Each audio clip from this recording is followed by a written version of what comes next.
Hi అండి. Good morning. అందరూ ఎలా ఉన్నారు? బాగున్నారా? సో, ఈరోజైతే సండే అండి. హ్యాపీ సండే అందరికీ. ఈరోజైతే మా ఇంట్లో చూడండి పాలైతే పెట్టాను. పాలు పగిలిపోయినాయి. ఇంకా నిమ్మకాయ పిండేసి పన్నీర్ అయితే చేసి పక్కన పెట్టాను. ఇంకా మార్నింగ్ అయితే పిల్లలకైతే ఇంక చికెన్ అయితే మేము అంత తినమండి. సో, అందుకోసం హర్ష కూడా తినకూడదు చికెను. అందుకోసం అయితే ఇంక నేను ఎగ్స్ అయితే తెప్పించిన. పన్నీర్ అయితే చేసిన టేస్ట్ అయితే ఇంక నెక్స్ట్ లెవెల్‌లో ఉంది. ఇంకా పన్నీరు అండ్ ఎగ్ బుజ్జి చేస్తున్నానండి. పన్నీర్ కూడా ఎగ్ బుజ్జిలోకి మిక్సీ ఏసేస్తున్నాను. చాలా బాగుంటుంది. నిజంగా ఇలా ఒకసారి ట్రై చేయండి. చాలా హెల్తీ అండి ఇదైతే. సో, తింటే నెక్స్ట్ లెవెల్‌లో టేస్ట్ అయితే ఉంటుంది. ఒకసారి ట్రై చేసి చూస్తే చాలా బాగుంటుందనమాట.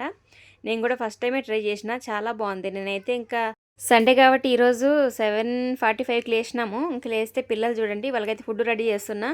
టీవీ అయితే చూస్తున్నారు. ఇంకా నేనైతే ఫుడ్ అయితే రెడీ చేసేసిన. ఎగ్ బుజ్జి అయితే చేసినానండి. ఎగ్ బుజ్జిలో పన్నీర్ కూడా వేసేసిన అనమాట. ఇంక వేస్ట్ అవ్వకూడదని పాలు పగిలిపోయినాయి కదా, సో అందుకోసం ఇంకా మీరు కూడా ఒకసారి అలా ట్రై చేయండి. చాలా బాగుంటుంది. మేమైతే తిన్నప్పటికీ 11 అయిపోయింది మార్నింగ్. ఎందుకంటే లేచింది లేట్ కాబట్టి వండుకొని తినేటప్పటికి టైం అయితే పట్టేసింది.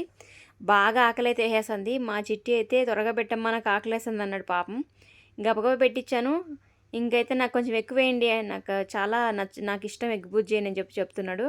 ఇంకా సరేలని పెట్టాను. అందరూ కలిసి తిన్నామండి. చాలా బాగా అనిపించింది. టేస్ట్ నెక్స్ట్ లెవెల్లో అనిపించింది.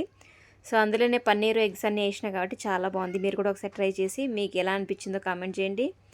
సో మేమైతే నెక్స్ట్ సండే అయితే మార్నింగ్ ఇలా చేసుకున్నాము. ఇంకా ఆఫ్టర్నూన్ ఈవినింగ్ అయితే చూద్దాం ఎలా ఉంటుందో. ఓకే అండి, బాయ్. వీడియో నచ్చితే లైక్ చేసి